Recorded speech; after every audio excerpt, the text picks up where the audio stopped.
Hello everyone and welcome to Chasing Adventures, and as you can see I finally received aFe Power's Terra bumper with winch mount, and I'm very excited to install them on the Subaru Outback Wilderness. So if you see my aFe Power rock slider installation video, I told you guys I was waiting on the bumper and it's finally here. And if you want to see that video, you could click the link up here, or I'll leave it in the video description so you guys can view it after this video. Anyways, I received this bumper a few days ago and I really wanted to open it as soon as I received it, but I had to wait for this video. So without further ado, let's unbox it and install them on the car ready.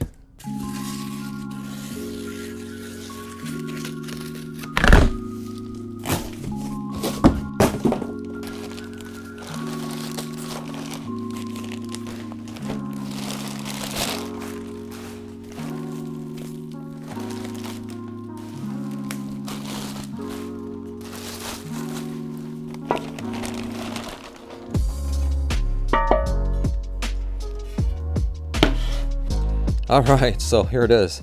And the bumper guard is crafted from robust, heavy gauge tubular steel that measures 1.5 inches in diameter with 1/8 inch wall. So it's built to withstand the toughest challenges and has an integrated winch mount that can accommodate up to 5,500 pound winch, which should be more than enough to get the Outback out of a sticky situation with confidence.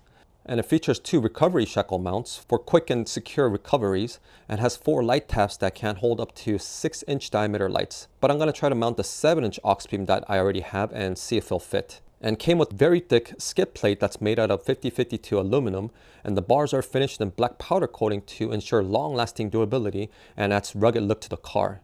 And supposedly there's no need for complicated installation as the bumper guard fits without drilling or cutting. And looking at the instructions, you do have to remove the underbody cover, which will also include my OEM skid plates. But the aFe has much thicker plating, so that's good. Alright, now enough talking, let's get to it. And if you want to see how I remove the underbody cover, you can view my skid plate installation video, though it's an older video, but you get the idea on how to.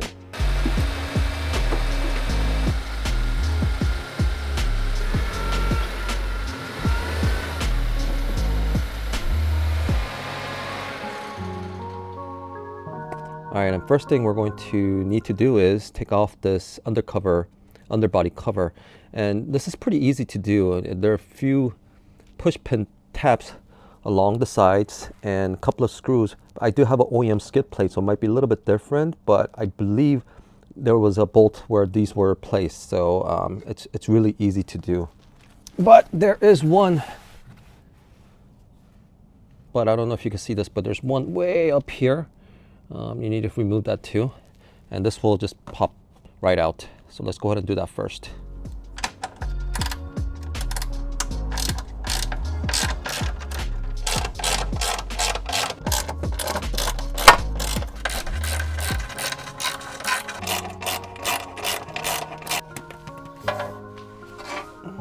I got the OEM skid plate out.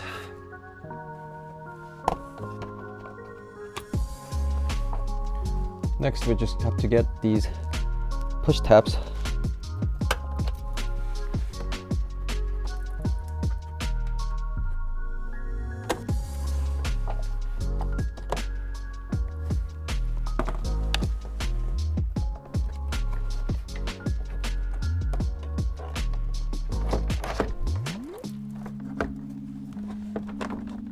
All right, and got the underbody panel out.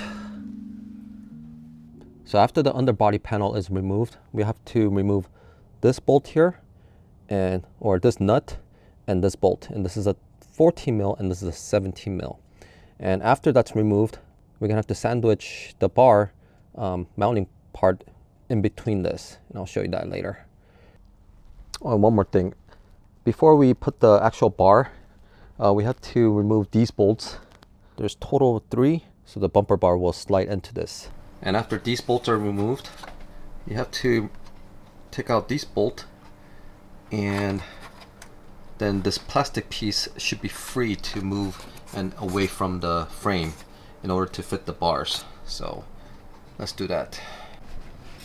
Okay, so I got the bar in place, and yeah, you sandwich it in between this bracket and the actual body, and then the bolt goes back into, and you use the OEM bolt or OEM nut back in here. And if you follow through, there's just about enough space for this to clear. And this factory protector goes inside the bar. So I don't know if you can see this, but yeah, it goes right in there. So first, this part and this part has to go in at the same time. I don't know if that makes sense. So first line it up with this bolt sticking out, and this part has to go in at the same time.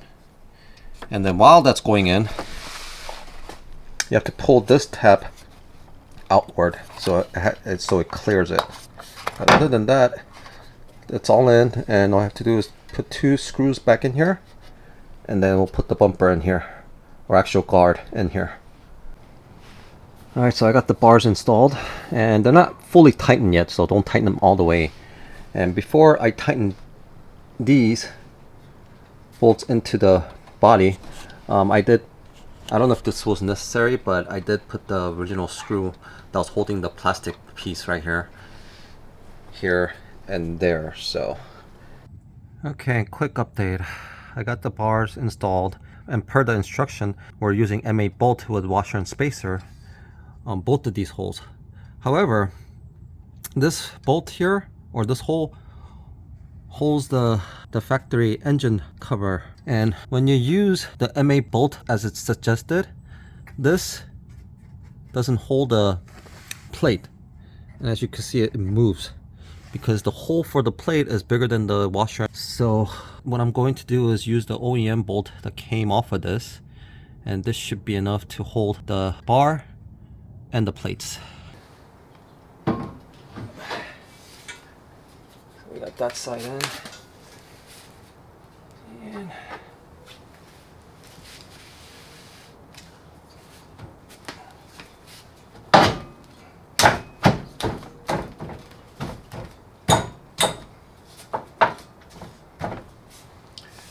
all right, it's in.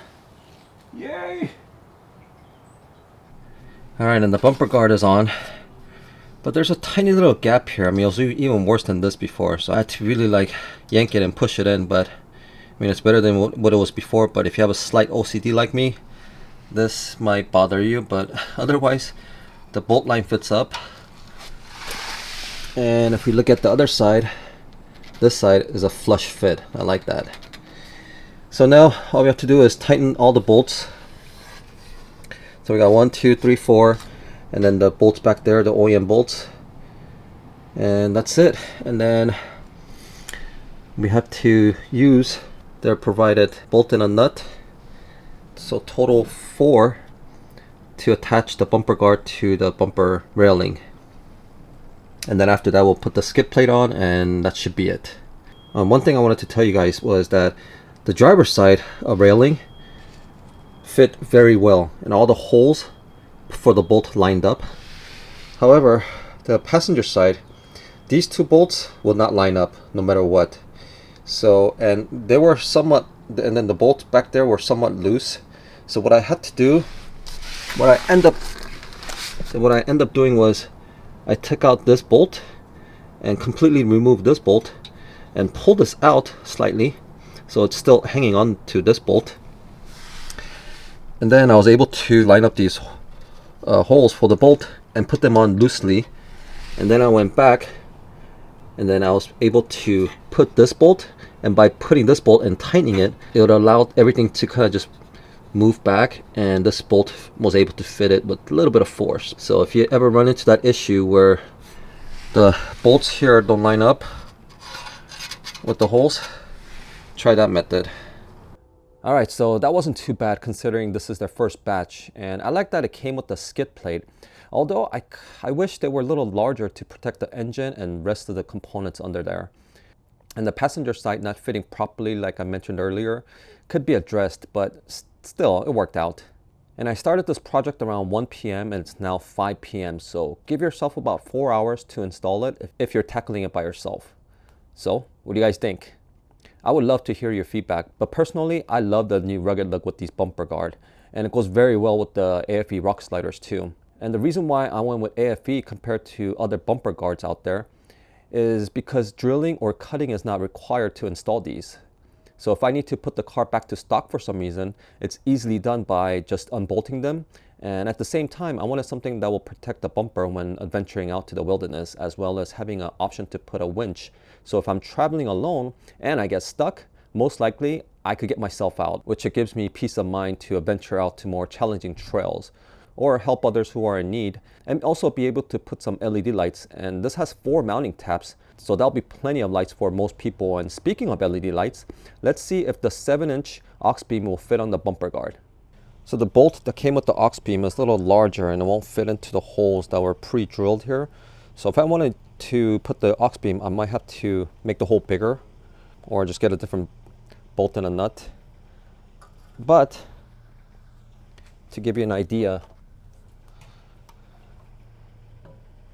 the 7-inch will fit up here. I think even with 2 put side by side, it'll fit, but it'll be a closer fit rather than a little spread out fit. And if you put it underneath here, it still works, and you could fit another one here too. However, if you put a winch, obviously it's not gonna work. But I mean, you could fit it up here if you want to. So until I find a different solution, I'll just keep them with my aluminum bars that I made for now and figure something out for the bars. Or I might have to buy new lights. Sorry, honey. Oh, and if you guys could recommend me a good winch to mount it on here, I would really appreciate that, since I don't have much experience with the winch. But man, with the bumper guard, it looks like it's ready to tackle some challenging trails. And I'll be testing them out, so if you don't want to miss that video, make sure to subscribe if you're new. And aFe also has a bumper guard without the winch mount, and they cost a lot less. So you'll have leftover funds to add some LED lights or other performance parts from aFe, such as high flow intake, exhaust, and 2-inch lift kit. So make sure to check out aFe Power. And in my rock slider installation video, I had to zip tie the mud flaps because there's nothing holding the inner tab. And aFe saw some of the comments that were left on the video saying aFe didn't think about people with mud flaps, and feedbacks from others. So they quickly came up with a solution and made a bracket just for that. And will be sending out to me shortly. So I'll make a follow-up video of that soon. So guys, do leave your feedback, so it'll help the company to make better products for us. And I want to thank aFe Power for continuously evolving and making quality parts for our Subaru and giving us option when it comes to aftermarket parts like this for our car. And actually, VP of aFe has a Outback Wilderness, and he has a bumper guard on his car as well. So I'm sure a lot of time and precision has gone into making this bumper guard. So I feel confident to put aFe product on my car as well. So make sure to check out aFe. And I appreciate everyone for tuning in today. And if this video was informative, please don't forget to like and subscribe if you're new to our channel. And for my regular viewers, I appreciate every single one of you for your love and your support. And guys, we're almost at 10,000 subscribers because of all of you. So thank you very much. And as a token of appreciation, as soon as we hit 10,000K, I'm going to have a giveaway on a pretty cool product. So make sure to watch all my videos. And as always, keep chasing adventures, and I'll see you all on my next video.